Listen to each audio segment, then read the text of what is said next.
சர்க்கார் இப்படி வீட்டுக்குள்ள புந்து கருப்பு பணம் எடுக்கிறான். இது ஆண்டவன் கேட்க மாட்டேன்றான். எதிர்கட்சிக்காரன் பார்லிமெண்ட்ல ஒருத்தனாவது அதை எடுத்து கேட்க மாட்டேன்றான். நாங்க யாரை நம்பி ஓட்டு போடுறது இனிமே? பப்பு, எதிர்கட்சின்னா நீங்க எதை சொல்றீங்க? இதே போடா மிட்டாள், என்ன வந்து கேட்கிற எதிர்கட்சின்னா என்ன எனக்கு தெரியாதா? சர்க்கார் எவ்வளவு நல்லது செஞ்சாலும் அதை எடுத்துக்கிட்டு இருக்கிறவனுக்கு பேரு எதிர்கட்சின்னு பேரு. சார், நீங்க என்ன சொல்றீங்க? இப்ப சர்க்கார் சொல்றத எதிர்கட்சிக்காரங்க ஏன் எதுக்கலங்கிறீங்களா? நீ எல்லாத்தையும் எதுக்குறான், ஏன் இந்த கருப்பு பணத்துல எதுக்காம உட்காந்துக்கிட்டு இருக்கான்? அதாவது சர்க்கார் சொல்றத எதிர்கட்சிக்காரங்களும் ஒத்துக்கிறாங்கன்னு அர்த்தம். சர்க்கார் செய்யறத ஒத்துக்கிறதுக்கு பேரு எதிர்கட்சியா? என்ன பேச்சு பேசுறேடா பப்பூன். அப்போ நீ என்ன நினைக்கிற? உழைச்சி எங்களை சாப்பிட சொல்றியா? உழைச்சி சாப்பிட்டு எவனாவது உருப்பிட்டு இருக்கானா? அவன் ஏதாவது பணம் சேர்க்க முடியுமா?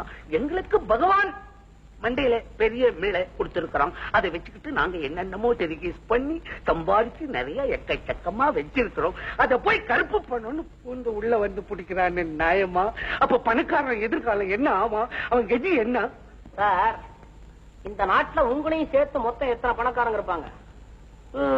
ஏன்னா ஒரு 40-45 பேரு இருப்பாங்க. இந்த நாட்டினுடைய ஜனத்தொகை என்ன?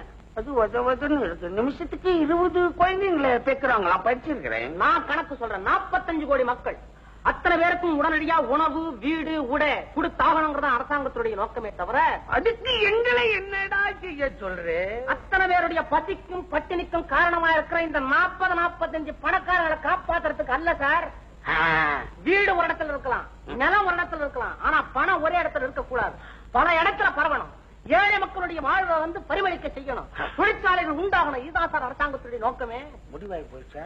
பாருங்க, அரிசி கிடைக்கிறாங்கிறதுக்கு ஜனங்களே உள்ள புகுந்து எடுத்துட்டு போனாங்கல்ல, அதே தப்பு இந்த பண விஷயத்துல ஏற்பட்ட கூடாதுங்கிறதுனாலதான் அரசாங்கமே உங்களுக்கு பாதுகாப்பா இந்த ஏற்பாடு செஞ்சு வச்சிருக்கு. என்னமோ பாதுகாப்புன்னு நீ சொல்ற. இது ரிஷிகள் பிறந்த நாடு, முனிவர்கள் பிறந்த நாடு.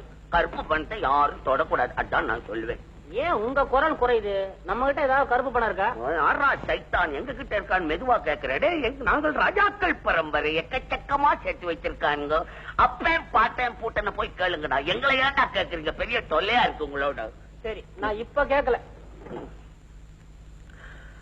பணக்காரன் இனிமே தூங்க முடியாது போல் இருக்கு.